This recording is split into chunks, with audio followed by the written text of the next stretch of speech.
सभी का हार्दिक वंदन और सभी का अभिनंदन करता हूं। आप देख रहे हैं देश के अंदर जिस तरह से हमेशा हरियाणा सरकार में यहाँ का हमेशा किसान और यहाँ का रहने वाला व्यापारी हमेशा तेज है, जानता है जिसमें केंद्र में सरकार होती है उसी की राज्य में सरकार होती है और हरियाणा में भी कमल तीसरी बार खिलने जा रहा है। जिस तरह से मनोहर लाल खट्टर जी ने देश में ईमानदार सरकार दिए, 2 बार शासन कर यहाँ पर ईमानदार सरकार दिए, नो पर्ची नो खर्ची का जिस तरह से मैं क्षेत्र में घूरा आपके सामने दिखाई दे रहा है। लोगों ने कहा अगर ईमानदार सरकार किसी को देखनी है तो मनोहर लाल खट्टर जी की देखिए। इस तरह से आज नायब सिंह सैनी जी के नेतृत्व में, मनोहर लाल जी के नेतृत्व में, नरेंद्र मोदी जी के नेतृत्व में मैं आपसे अनुरोध करने के लिए आया हूँ, निवेदन करने के लिए आया हूँ। लोगों ने कहा कि जिस तरह से ब्राह्मण प्रत्याशी है, मैं निवेदन करने आया हूँ राष्ट्र धर्म के लिए, भारत माता के लिए, राष्ट्र निर्माण के लिए हमेशा ब्राह्मण उसके लिए साथ जाता है जो राष्ट्र का निर्माण करता है। इसलिए राष्ट्र का निर्माण देश का प्रधानमंत्री नरेंद्र मोदी कर रहा है। हम लोग एक होकर, सभी एक साथ होकर, जात पात भूलकर समाज के लिए, नेतृत्व के लिए, मेरी भारत मां मुस्कुराती रहे, उसके सम्मान के लिए, राष्ट्र में गौरव बढ़े, उसके लिए एक साथ बोलेंगे जय श्री राम, जय श्री राम, जय जय श्री राम। बहुत बहुत धन्यवाद।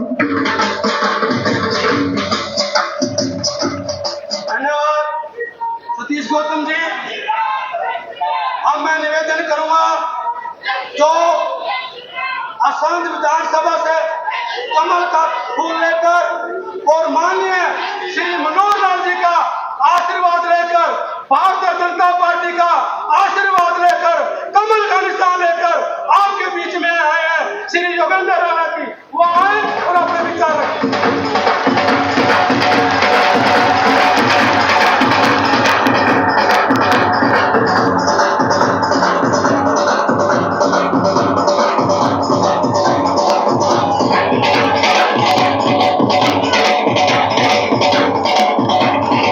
देख सकते हैं उनकी इस्तफाल किया जा रहा है, स्वागत किया जा रहा है योगेंद्र राणा जी का। माता की भारतीय जनता पार्टी, नरेंद्र मोदी, श्रीमान मनोहर लाल जी, नायब सैनी जी, मोहन बडोली जी, जय श्री राम।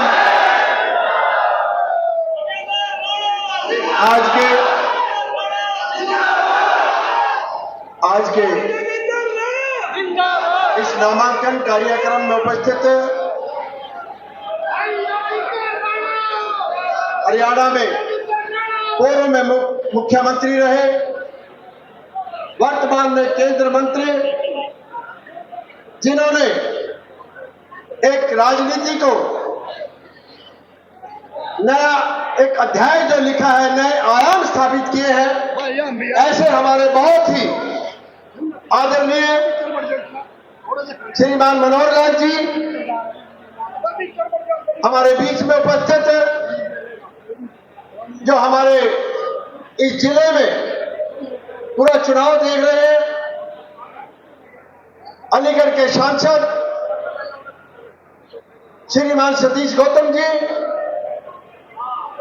हमारे हिमाचल से विधायक, और जो यहाँ इस असंध विधानसभा का चुनाव के लिए हम सब के बीच में पहुंचे, उनके मार्गदर्शन में चुनाव लड़ा जाएगा, ऐसे श्रीमान इंद्र सिंह गांधी जी, हमारे पड़ोस में सभी दोस्त से पूर्व में विधायक रहे आदरणीय भाई कलीराम जी, हमारे यहाँ राइस मिल एसोसिएशन के अध्यक्ष श्रीमान ईश्वर जी, मेरे जिला के प्रभारी आदरणीय श्रीमान भारत भूषण जी, इस विधानसभा में जो प्रभारी का काम देख रहे हैं हरियाणा सरकार में चेयरमैन भाई यशपाल ठाकुर जी, यहां संयोजक की भूमिका में भाई संजय जी, श्रीमान बलजीत तोरण जी, श्रीमान ब्रिज टक्कर जी, प्रदीप जी, यशपाल जी, यशवीर जी, सुभाष जी, सतीश कटारिया जी, हमारी निवर्तमान मेयर बहन रेणुबाला गुप्ता जी, मंजू जी, राजेंद्र जी, हमारे चारों मंडल अध्यक्ष श्रीमान राम अवतार जी, अमित जी, बलकार जी और नरेंद्र नरवाल जी, सुरेंद्र जी, श्रीमान सुशील जी, राजेश जी, मेहर सिंह जी, सज्जन अत्री जी, मीनाक्षी जी, वालिया जी, अमित जी, मास्टर नाथीराम जी और सभी सम्मानित मंच और इस कार्यक्रम में पहुंचे असंध विधानसभा के सभी देश तुल्य कार्यकर्ताओं, बुजुर्गों, नौजवान साथियों, मातृशक्ति, प्रेस और मीडिया के मेरे सभी बंधुओं का मैं यहाँ पर पहुंचने पर हार्दिक अभिनंदन करता हूँ, स्वागत करता हूँ। आप सबको शीश झुकाकर नमन करता हूँ।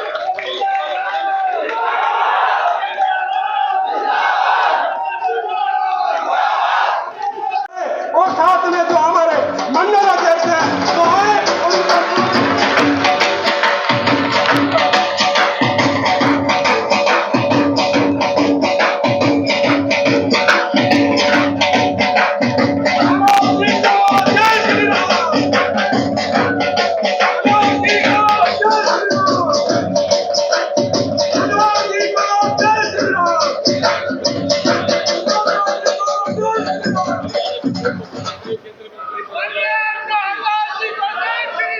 ਤੇ ਇੱਕ ਵਿਸ਼ਾਲ ਜਨ ਸਭਾ ਨੂੰ ਸੰਬੋਧਨ ਕਰਨਗੇ पूर्व मुख्यमंत्री ते मौजूदा बोलो भारत ऊर्जा माता मंत्री की।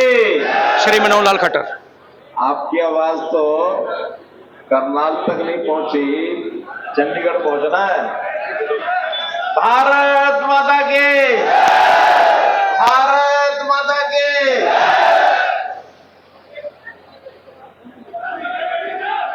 मेरे असम के बहुत ही मान सम्मान के योग सभी आज सज्जन मंच के सामने मित्रों, मैं दो काम करने आया हूं।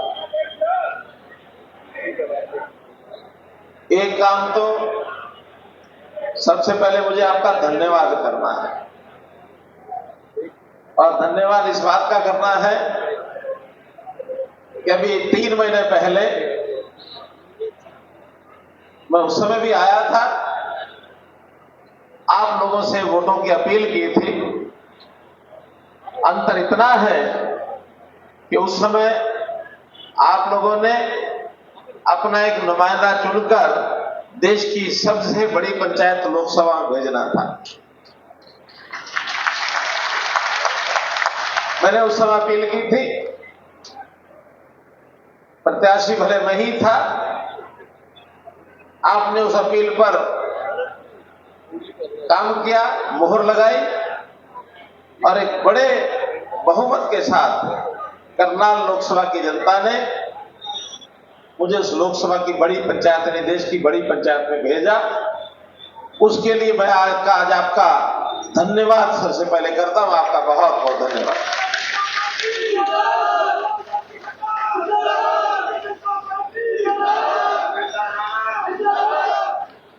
और उसके साथ ही वही काम एक बार फिर करने आया हूं। वही काम मैंने अपील करने आया हूं, वोट के लिए अपील करने आया हूं। लेकिन एक अंतर यह है कि इस बार हरियाणा की पंचायत, हरियाणा की सबसे बड़ी पंचायत विधानसभा में आपका प्रत्याशी भाई योगेंद्र राणा यहां से वहां पहुंचे, ये अपील करने आया हूं कि आप इनको जिताएंगे, बड़े भारी बहुमत से जिताएंगे।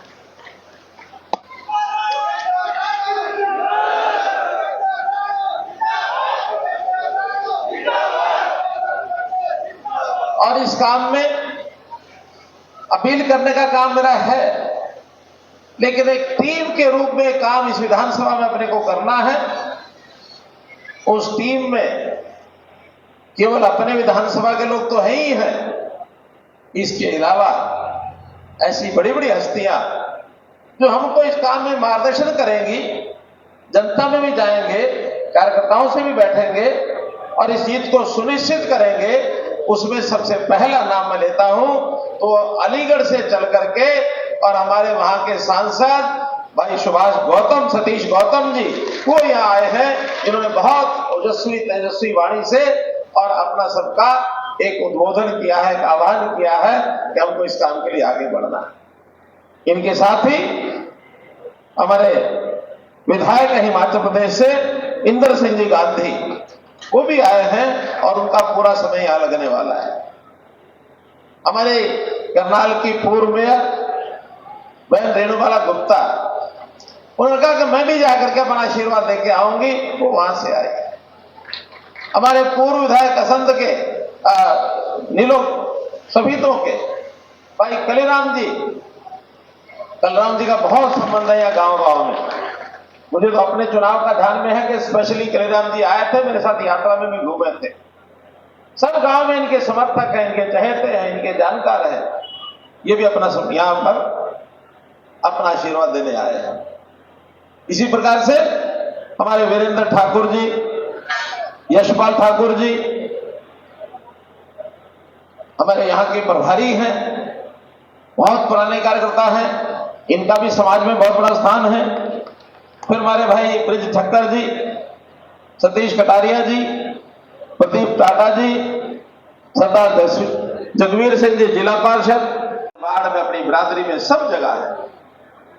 आज की इस सभा को देख करके मैं विश्वासपूर्वक कह सकता हूं कि आपकी सबकी मेहनत के बाद 5 तारीख को जो पोलिंग होगी, लाइनें, सबसे बड़ी लाइनें भारतीय जनता पार्टी के वोटर की होंगी।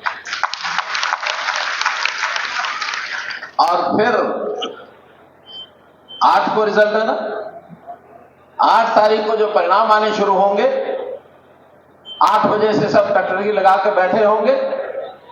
लेकिन वेरी फर्स्ट राउंड आपको संकेत करेगा कि असंध में भाई योगेंद्र राणा जी की लीड हो गई है और वो लीड लगातार बढ़नी चाहिए, लगातार बढ़नी चाहिए। 11 बजे तक सब कोई निश्चित हो जाए कि हम कोई मुकाबले में नहीं। लेकिन ये कब होगा? ये तब होगा जब जनता को, अपने कार्यकर्ताओं को, जो मैं बोल रहा हूं, जो मेरे से पहले वक्ता बोले हैं, एक एक बात ध्यान करके उनको जाके बतानी पड़ेगी। क्योंकि यहां हम जितने लोग हैं, हमारे तो सबके अपने अपने परिवार के, सबके आसपास के लोगों के वोट हैं, लेकिन वोट बड़ी संख्या में असंध में है, गांव गांव में है। लगभग मुझे लगता है 2.25 लाख वोट हैं। मुझे यानी ठीक जानकारी नहीं थी, बता रहे 2,42,000 है, बहुत बड़ी कॉन्स्टिट्यूएंसी है। तो इस नाते से हमको इन सब वोटों को लेने के लिए उनको याद कराना पड़ेगा कि ये 10 साल हमको तो याद है कि क्या क्या काम किया, लेकिन इससे पिछले 10 साल, क्योंकि आदमी की जो मेमोरी होती है ना, यादगार होती है, वो थोड़ा सा जल्दी भूलने वाली होती है। उससे पिछले 10 साल हमारे कार्यकर्ताओं को सब ध्यान में है, जनता को भी ध्यान करानी पड़ेगी। और खास करके कांग्रेस वालों को बताना पड़ेगा कि तुम्हारे 10 साल में 2004 से 14 तुमने क्या किया था। बहक का एक वातावरण था, आम सामान्य आदमी, गरीब आदमी, पिछड़े वर्ग का आदमी, अनुसूचित जाति का आदमी इसको सहन करना पड़ता था कि जो दबंग लोगों का एक जकड़न थी, उनका जो हस्तक्षेप था, आम आदमी को तो उसके अधिकार को लेने के लिए विंडो पर भी, खिड़की पर भी जाने नहीं देता था। और तो और वोट के दिन भी कुछ बूथों पर ऐसा देखा जाता था कि वहां ऐसे कमजोर लोग जब वोट डालने के लिए जाते, वोट का अधिकार सबको है, उनको कहते थे जा जा तेरा वोट तो डल गया, तू जा। ये दृश्य भी हमने देखा। अब ये सब बातें उनको ध्यान करानी पड़ेगी कि आपको अपने अधिकार की सुरक्षा करनी है तो नरेंद्र मोदी जी की केंद्र की सरकार, हरियाणा में भारतीय जनता पार्टी की सरकार हर गरीब को, असहाय को, ऐसे समाज के लोगों को, बैकवर्ड समाज के लोगों को, दलितों को, पीड़ितों को, सबकी सुरक्षा, सबका अधिकार की सुरक्षा ये करने वाली ये पार्टी है। और भ्रष्टाचार का बोलबाला क्या था? इस हरियाणा में नौकरियां बिकती थी भाइयों, बिकती थी। कोई नौजवान नवयुवती इसको नौकरी चाहिए होती थी तो या तो पिताजी को कहती थी बापू अपना किला बेच दे, पैसे ला के दे, नौकरी खरीदनी है। और ये अपनी मां को जाके कहती थी मां तेरे जो टूम है, गहने हैं, वो जरा बेच दे, मुझे 10-20 लाख रुपया दे, मुझे नौकरी खरीदनी है। लेकिन क्या इस 10 साल में किसी बाप को किला या किसी मां बहन को अपनी टूम गहना ये बेचना पड़ा है क्या? बेचना पड़ा है क्या? किसी को नौकरी के लिए 1 पैसा देना पड़ा है क्या? और हर गांव में, क्योंकि मैं तो उस समय घूमा हूं, आज की बात नहीं कर रहा, आज से 3 महीने पहले जब 25 मई को जब चुनाव हुए थे, मई का महीना पूरा मैंने फील्ड में लगाया था, गांव-गांव में गया था। हर एक गांव के लोग कहते थे कि सबसे बढ़िया ये काम हुआ, हमारे गांव में 50 लोग लग गए, 60 लोग लग गए, 100 लोग लग गए। और जो नहीं भी लग पाते थे वो भी संतुष्ट थे।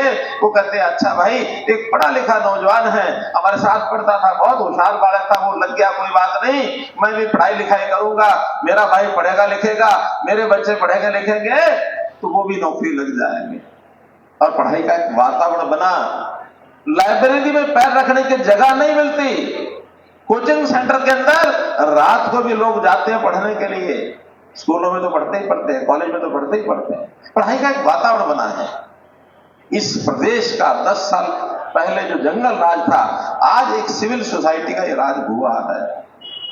मित्रों, बहुत सी बातें बताने के लिए हमने ऑटोमेटिक सिस्टम बनाया कि किसी को भी एजेंट को ढूंढ करके काम कराने के लिए 100 रुपए से 1000 रुपया, 1000 रुपए से 10,000 रुपया, 10,000 रुपए से 50,000 रुपया, ये जो मांगते थे ये देने की जरूरत नहीं है। आप जहां जिस दफ्तर में जाओगे, बिना पर्ची खर्ची के, बिना सिफारिश के, बिना दरखास्त के ऑनलाइन सिस्टम हो जाते हैं। और तो और आपको अगर लाइसेंस बनवाना है, मान लो अपना ड्राइविंग लाइसेंस को रिन्यू कराना है, आप चले जाओ खिड़की पर जाकर के लो, आप आधे घंटे बैठो, अपना ड्राइविंग लाइसेंस रिन्यू करके ले जाओ। आपको फर्ज लेनी है किसान को, अपने गांव का जो कंप्यूटर सेंटर है उस पर जाओ, उसकी जो फीस होती है 10-20 रुपए वो जमा कराओ, फटाफट निकाल करके आपको फर्ज दे देगा। नहीं तो इस फर्ज के लिए 6-6 महीने चक्कर काटने पड़ते थे, 6 महीने चक्कर काटने पड़ते थे। बहुत सी चीजों को तो हमने एनओसी, नो ऑब्जेक्शन सर्टिफिकेट और जिस प्रकार के सर्टिफिकेट मांगते थे सब 27 नॉमिनेशन होने थे, मुझे लगता है कि हो चुके होंगे, 3 बजे तक सब हो जाएंगे।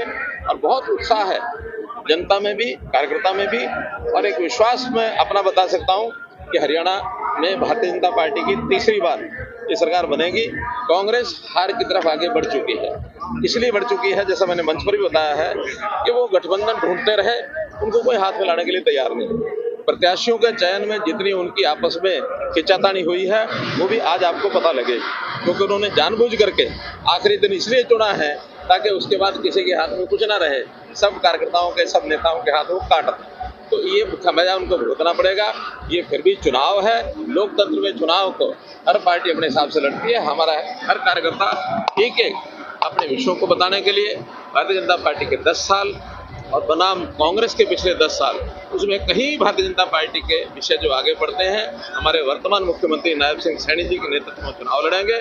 कांग्रेस तो अपने मुख्यमंत्री का चेहरा भी नहीं दिखा पा रहे हैं, उनके पास उस प्रकार का चेहरा कोई है भी नहीं, उनको भरोसा भी नहीं है। इस नाते से मेरा पूरा विश्वास है कि हम लोग जनसलाब कहेंगे कि प्यार कहेंगे, राणा जी जो आप आए हैं इसको जनसलाब कहेंगे कि प्यार कहेंगे? देखिए, इतना बड़ा जन सलाब आप देख रहे हो, इनका अपना एक शख्सियत है, ये इनका अपना स्थान है समाज में, और ये बड़े मतों से, भारी मतों से जीत करके ही आए। सर, हरियाणा में बिना खर्ची पर्ची के जो युवाओं की नौकरी लगी है, क्या वो अहम मुद्दा रहेगा इस बार? बिल्कुल रहेगा। आखिर केवल वही नहीं बल्कि जीरो भ्रष्टाचार की जो बात कहते हैं, अब उसमें ये बहुत बड़ा विषय है जो गांव के लोगों को दर्ज हो चुका है, शहर के लोगों को दर्ज हो चुका है कि यहाँ किसी प्रकार का भ्रष्टाचार, किसी प्रकार की मंथली, किसी प्रकार के हफ्ते, लोग मंथली और हफ्ते शब्द तो शायद भूल ही चुके हैं, 10 साल पहले होते। सब ठीक होगा, हम बना लेंगे, कर लेंगे।